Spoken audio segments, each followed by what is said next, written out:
Okay, as promised, I'm going to start adding in some effects. We'll get back and do a couple more melodic things, but they'll be more determined by where the track is in terms of the arrangement. I want to get some basic effects in. So I'm going to add an audio track. The first thing I want to do is a symbol. Add an audio file. I've got it saved here in its raw form. But that doesn't sound very good at the moment. There's a lot of unwanted frequencies in that particular sound. So I'm going to work on it a little bit with some EQ. I want most of the mid-range to come out, actually. So I'm going to use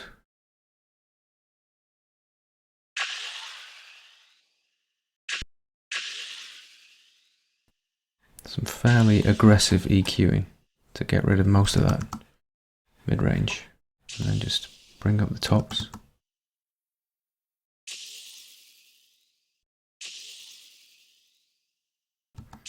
Let's try that. And then I want to put some Nomad Factory, the valve driver, just to give it some presence and boost.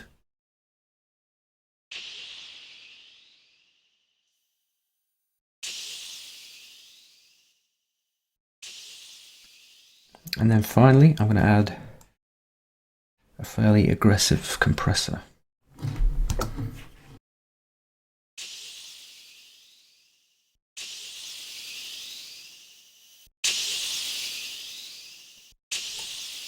See how that sounds in context.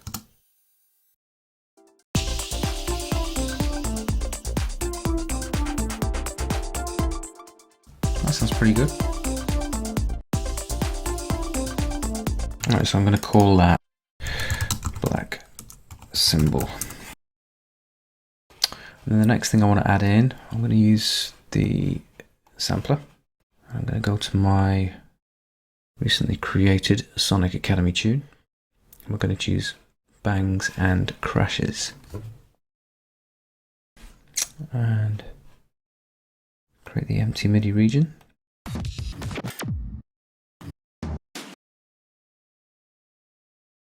What I want is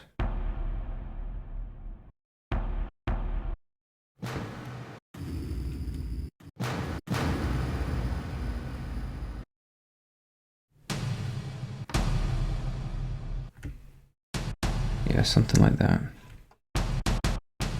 Just move this out of the way.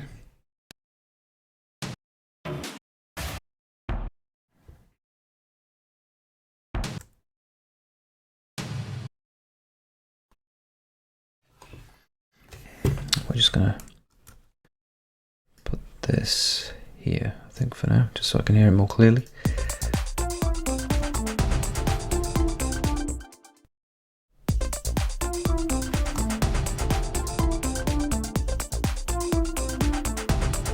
Not bad, but it could use a bit of work on the EQ.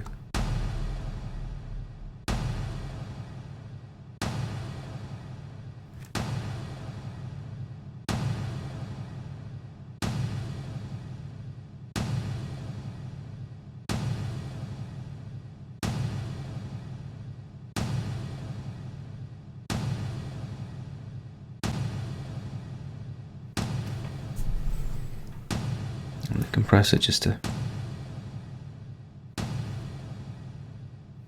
pull the sound in a little bit.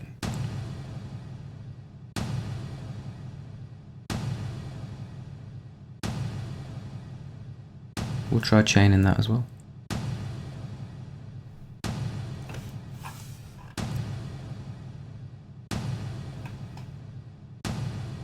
Which doesn't seem to be working.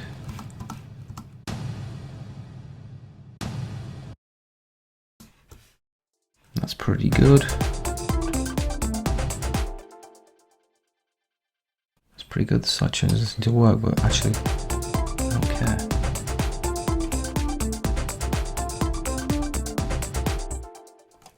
The third thing I'm going to add, I'm going to make a duplicate of that.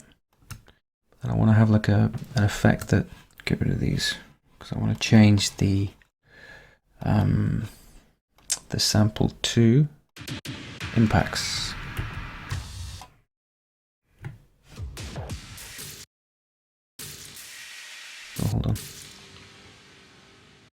Try that one there.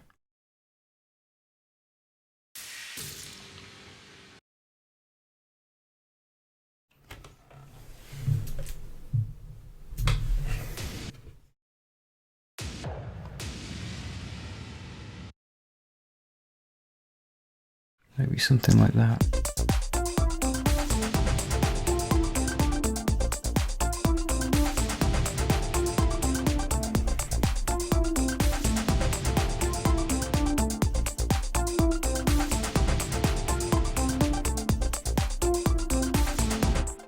Yeah, they work pretty well. My color coding system for effects, by the way, is a very light blue, or cyan, whatever you want to call it. I'm going to do something else fun. I'm going to do another EX24, but this time I'm going to clear my find, and I'm going to find rattlesnake.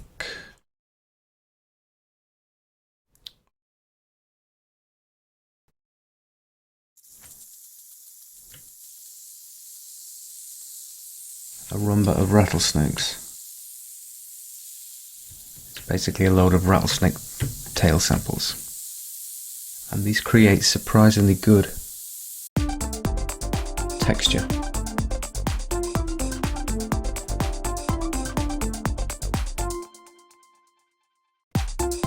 Let's just play the track.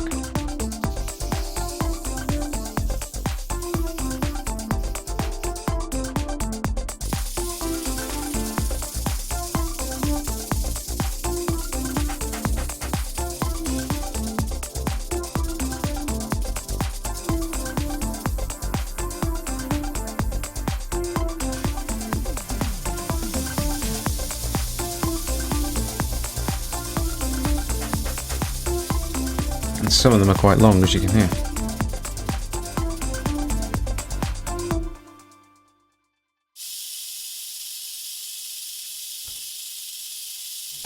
I'm going to show you, I think because these are quite long audio samples, I'm just going to actually bounce these in place. New track, I'm going to include the audio tail. I want to bypass the effects so I can put my own in. I don't need to normalize it. And that creates a range of rattlesnakes. I don't think it's actually, no, it's not finished for some reason. It's not finished the second sample, which is a long one. But actually in this case, it doesn't matter, because I like how this one sounds anyway.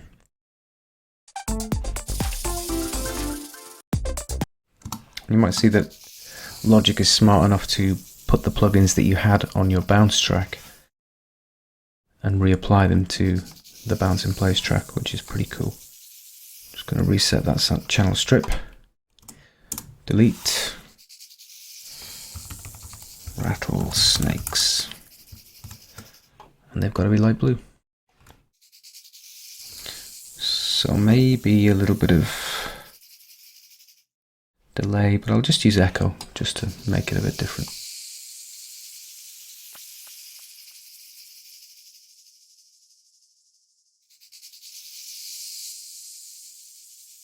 And you can have these surprisingly low in terms of volume in the mix. They will cut through.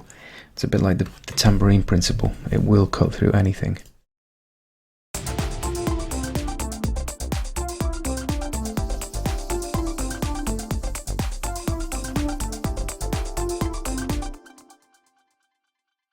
So let's actually try those effects on this first turnaround. We'll lead into it, or maybe lead out of it with a rattlesnake. Mute those for now. Beg your pardon, symbol is in the wrong place.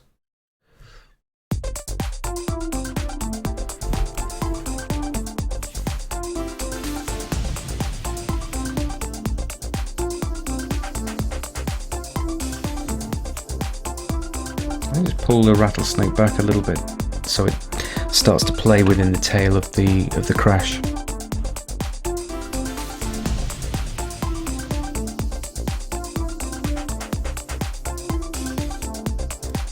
These will also sound good with the Simmons leading into the fill.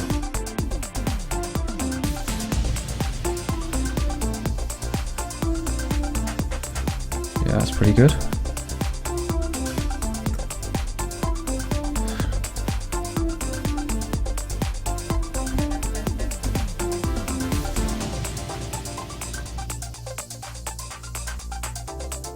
Maybe move the rattlesnakes along now. Good. Just trying to play with the filter on the bass there.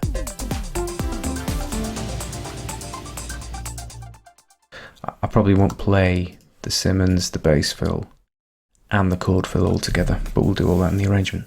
Okay, that's the first half of the effects.